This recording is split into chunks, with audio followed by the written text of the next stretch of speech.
Good morning. Just out of the shower, got some stuff I need to talk about. And I just freestyle, but today I actually wrote notes because uh, if you've clicked on this video, you'll know that the title is a contentious one. It's a difficult one to talk about, and it is something that I feel a little bit tentative about talking about because maybe, like you, it was something I wasn't able to talk about with anyone while I was going through it. And that is mother rage. And it was something that shocked me because I would have many times throughout my early adult life said, I'm just not an angry person. I don't get angry. And I really believed that.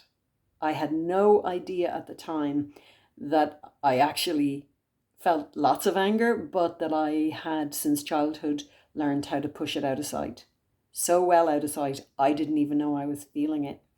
So then fast forward into being a mum. And I had this idea in my mind that I was going to be this loving and kind, kind of hippie type of mum. And that's not really how it turned out. When I had one child, I could cope okay. But when I had my second child, the wheels came off big time. And the setting for my situation obviously will be very different to the setting for yours. But let's just say that there was a perfect storm, a combination of factors that really set up the potential for me to not be able to cope. I was in a very difficult relationship at the time. I had no family support at the time. My partner was away working, away from home all week, and I was left with a brand new baby who woke every hour throughout the night, and also a 3-year-old. And the brand new baby that, when I found myself in this situation, my son at that time was 3 months old, I think. So I had a 3-month-old who woke every hour throughout the night until he was about a year old. So that's the scene. I'm just setting the scene here. But yours, as I say, will be very particular to you. And everything plays a role in setting up a mother to not be able to cope. And some of the things that set the scene for that are actually childhood factors. But we'll get to that in a bit. So what happened for me on the first occasion was I was sitting on the sofa, breastfeeding my baby, and my 3-year-old wanted my attention, was trying to climb on me and everything. And I was just feeling overloaded. And I was like, please stop. Please stop. But obviously she needed what she needed. She kept going. And then, boom, stop it. I've told you. And I verbally exploded. And we both got such a shock. We both started crying. So my child obviously was terrorized, my 3-year-old. I'm sure that my breastfeeding baby was terrorized as well. But very evidently my 3-year-old was, and so was I. Both of us so shocked. I had never done that before. And I apologized and I said, I am so sorry. This is not okay. It was not okay for me to shout at you like that. And I will never do that again. And she said, it's okay. And the next day I did it again. And that was it. It was like Pandora's box was open. And every 2 weeks, I would become the monster. This raging, the shouty. I was shouty. I wasn't a physical thing, but it was a shouty thing. But it was a torrent of fury. And at that point, I had one friend who lived close by who also had two young children, and she was very supportive. And I sort of tentatively mentioned that I was having these outbursts, and she said, well, just decide not to do it anymore. And I thought, she's not getting this, because if it was that simple, I would have done that already. And basically, that was a cycle that I ended up in for probably about,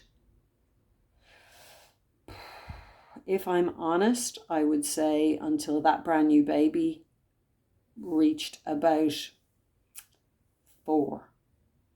So it was 4 years of me intermittently exploding.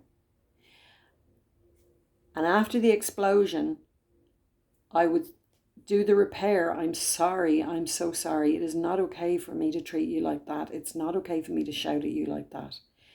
And I would go down the spiral of shame about what a bad person I was. And I would stay down there, this heaviness, this impossible heaviness in me.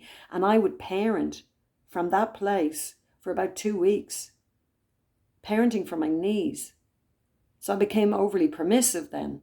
I wanted to be really kind and really nice, and just so overly nice in a way, to compensate for the horrible person I had been. And then the build-up of overwhelm would come again. Overwhelm, managing everything as best I could, no sleep, blah, blah, blah, all that stuff. I'm not here to tell a pity story, but I'm just trying to set the scene in case it's something that you can resonate with. The overwhelm would build up again, and then another incident would happen. And then, like a pressure cooker, I would blow my fuse. And around that time, we moved back to Ireland. So we were living in Australia. We moved back to Ireland. So it was a massive shift. I'd been away for 20 years. I didn't have any network of friends. I didn't really know anybody anymore who was still here. And so I was very isolated, and no family support because they lived in a different part of the country to me. And again, my relationship was very dysfunctional, so there was no real support there. And again, trying to manage everything, getting my daughter into school, lots of stuff. Again, the pressure cooker, and the pattern continued. And as I started making new mum friends, I was tentatively saying, as we would all gather there waiting for the kids to come out of school, I would tentatively say, so does anybody ever find their child really annoying? And people go, oh yeah, kids are all really annoying. But I knew nobody was losing their shit the way I was. I could just feel it. So I couldn't really talk to anybody about it. And I was so afraid of talking to someone about it, because I was afraid if I went to therapy and started talking about it, that I was going to lose my kids. So I was stuck in this trap, knowing that I couldn't keep doing this, but not knowing how to stop it. And so I would just resolve, I'll just do better. I'll just try harder. And that was the best that I could do. But of course, it was not going to work. But I was stuck in a trap. I was stuck in a trap of overwhelm, rage, down into the spiral of shame.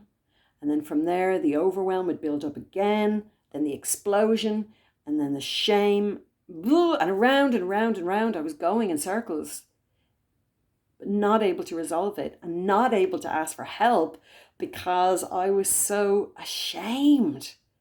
And I was so fearful that I was going to lose my children. So the reason I am making this video, and believe me, this is a very exposing video to make, is because if you are out there and you are experiencing this, I know how head-wrecking this is, how painful it is, how much you, if you're like me, would cry with the pain of hurting the person that you love with these verbal outbursts, knowing that it's wrong but not being able to stop it. So there's some tips that I would love to offer you. I had to figure them out for myself, but if this can really help you for where you're at right now, and it will get better, but right now it's pretty flipping bad, right? If I can offer you something to use right now, that is my greatest wish right here. Because I really do not want you to be left carrying this on your own without any sense of how you can work with it. So I've actually written notes because I really don't want to miss any of this. One of the things that I found helped was I gave up coffee, because I was having coffee in the morning at about 7 o'clock. And the coffee I'm quite a sensitive person, so quite sensitive to caffeine. But by the time the coffee kicked in and I was sort of peaking on my coffee, was just about the same time where I was trying to get the kids out the door to get my daughter to school, get my son into preschool. So there was a lot of get your shoes on and a lot of kind of stress trying to get that little window of time where you have to try and get everything together to get out the door was a high stress time. It coincided with the peak of the coffee, and that was a time that I noticed, okay, this is a danger time. Coffee and trying to get out the door equals explosion. So I actually just stopped coffee cold turkey. Like I didn't wean myself off it or anything. I just stopped because I really wanted to change the pattern. So giving up coffee helped. Now, alcohol, look, this is a tricky one to suggest because I relied on alcohol to take the edge off the madness of it all. But I was drinking a bit more and a bit more and a bit more. And then the next day, I was more prone to the outbursts. When I reduced the amount of wine I was drinking, I wasn't so easily triggered the next day. So that was number 2. Number 3, I knew at that point that I wasn't going to be able to go for therapy because my child, when he was very young, he was with me 24/7. So there was no point at which I was able to go to therapy. I didn't have money to go to therapy at that time either. So, but I knew I had again to take action. So I went to the doctor and I said, you need to help me here. I want to do therapy, but I can't at the moment, but I need something to help me to cope a bit better. And he prescribed anti-anxiety medication. I would never have chosen that. I had fought that for a really long time, but believe me, that really helped to get me through a really, really difficult period of time. And I think I stayed on it for probably, it was maybe 5 months or so, until at that point my son went into his preschool, and then I was getting those little breaks, a couple of hours a day, but it was enough just for me to kind of reset. So yeah, the anti-anxiety medication, if you're really stuck right now and you're really feeling overloaded, it really helped me. So I'm just putting it out there. Now, there's a big one that I really want to put out there, because this was the one that changed everything for me. And it was actually something that came up when I'm a therapist, obviously, and I was in college and I'm studying a lot about child development and human development and how our psychology systems work. So I was basically living with this secret shame of being a bad mother, of actually being a bad person. Now, being a bad person was a hangover from childhood, but now it was feeding into my sense of myself as a mother. And so I was carrying this very quietly. Anyone who, was exploding like this with her kids must be a really bad mother. That was my narrative that I had about myself. So something that really shifted that for me was in college, we were talking about the sympathetic nervous system. And basically, if we have lived a life, if we have unprocessed trauma from childhood, and have buried it in our unconscious, we've actually built a protective mechanism around ourselves so that we don't have to feel that pain, we don't have to feel that anger, we don't have to feel that sadness or fear or whatever it is. So it's kind of trapped out of sight. And when we are put into a stressful situation, a whole body-mind process happens, and it's outside of our conscious control. And that is our body under stress releases cortisol and adrenaline, and this can trigger our thinking rational brain to go offline, and we're straight into fight or flight mode. And if you have found yourself losing your shit with your kids, you may have noticed that rush of heat that comes. So that's us in fight mode. And that is why this explosive fight energy comes into us. And the reason we can't control it is because it is being triggered by our sympathetic nervous system.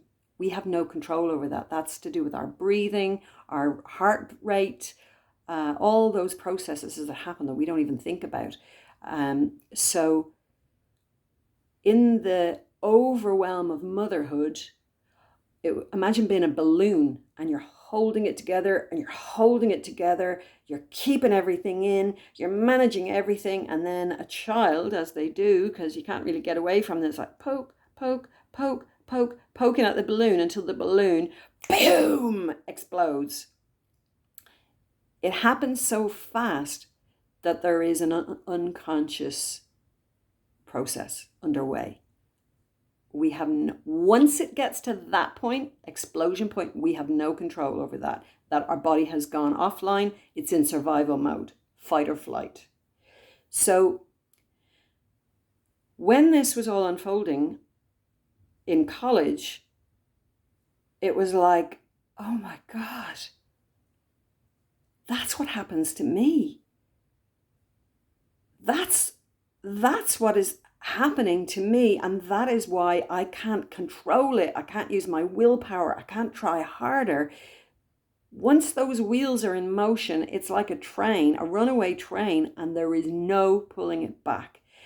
And there was something about knowing this information that helped me so much to understand it's not that I'm a bad person. And I really want you to hear this. If this is something that you're carrying about you, you are not a bad person. You are not a bad mother.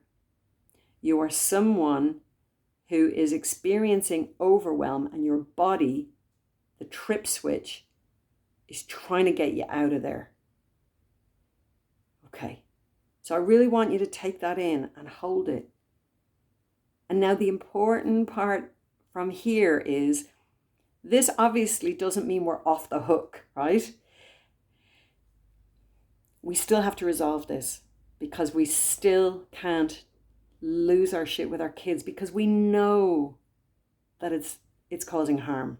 We know that. We don't need anybody to tell us that. We don't need 1,000 people commenting on this video saying, you are such a terrible mother and you shouldn't have had your kids, blah, blah, blah, blah, blah. If you want to judge me like that, please feel free. That is your business.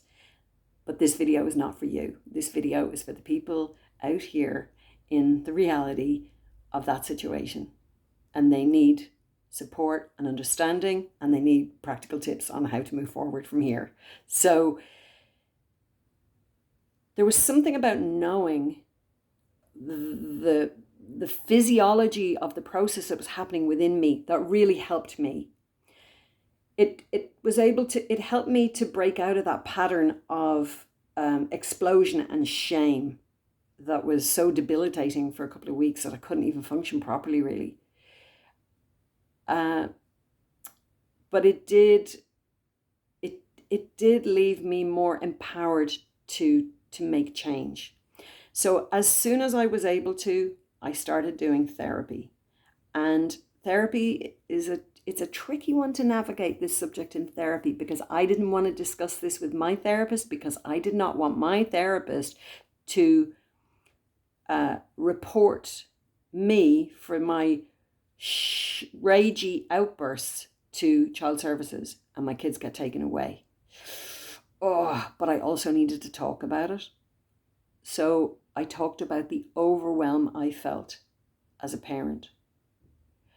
And I talked about the childhood stuff that I needed to process, because that was a big part of what I was holding unconsciously that was keeping me in a state of stress. That meant when my kids, boop, boop, boop, poking, making crazy noises, and, fighting and arguing and mess and chaos everywhere. That nervous system, I was already carrying a very highly strung nervous system from unprocessed trauma from my own childhood. And by working with a therapist, deep work, that began to soften. So I wasn't holding so much. I wasn't braced all the time. And then if I wasn't in that brace position, there was less of a explosion. So what else have I got? I don't want to miss anything, because I really don't know that I'll ever make this video again, because there's a lot in it. Oh yes, I know what I want to talk about. So basically, one thing that was really, really helpful for me to realize is I started to notice that prior to having the big outburst, a body sensation started. It was the beginning, the build-up of the adrenaline and cortisol in my system. So let's just say my kids were messing and noise, wrecking my head, whatever it was, trying to get out of school. I started to notice that a tremor happened inside of me about 5 minutes before I got to the outburst place. So I used to think the outburst came from nowhere, but in actual fact, I start to realize it was like this. I noticed this sort of jitter internally as the adrenaline and cortisol were starting to kick in. And so the more I noticed that, the more I was able to go, I need to get out of this. I need to get out of here. And I would go into a different room. Now, if you think about adrenaline, the whole purpose of it is to put us into fight or flight state, so that basically we can fight for our life or we can run away. It creates an energy, and the energy has to be expelled from your body one way or another. If you stay in that situation, you're going to fight, and that means the explosion, and that means, your child is going to be, met with a torrent of your fury, verbal fury. But I got myself out of the room, and I would stomp on the spot as strongly as I could in a different room, marching on the spot, but really stomping my feet into the ground, because I could sense that by doing that energy that needed to go, I was expelling it through my feet and into the ground. And I would just stay in the kitchen doing this crazy stomping on the ground to let that energy dissipate. It really, really, really works. The key is you have to notice when the build-up is just starting, because if you can catch it at that point, you can get out of there. But if you leave it any longer, that nervous system hijack happens, and then the train is already out of control, and it's pretty impossible to come back from that. So yes, I'm glad I remembered to tell you that, because that helped so much, and it is a really practical thing to use. And you may not have even noticed that jitter. You may just think the explosion happens, but now that I've mentioned it, you may be more aware of when it's happening for you. What else? Is there anything?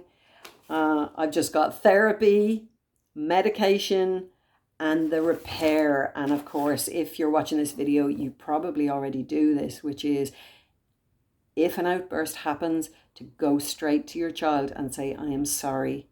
I am sorry. It is not okay for me to treat you like that. It is not okay for me to talk to you like that or shout like that. I feel really overwhelmed right now. I feel really angry, but that is not about you. And that is really a key part of this, because it is not fun for the child, and it is not fun for the parent who explodes. But even worse, if the child is left believing it happened because of them. So it's so key to go back and say, that was me not you. It plays a really important role in repairing the rupture. So let me have a quick flick back through my notes. Is there anything else? Yeah, cutting out coffee, reducing the alcohol if you can, noticing when the inner tremor starts, getting therapy when you can, medication to lower that sort of highly strung anxiety feeling, if that is something that you would, consider. And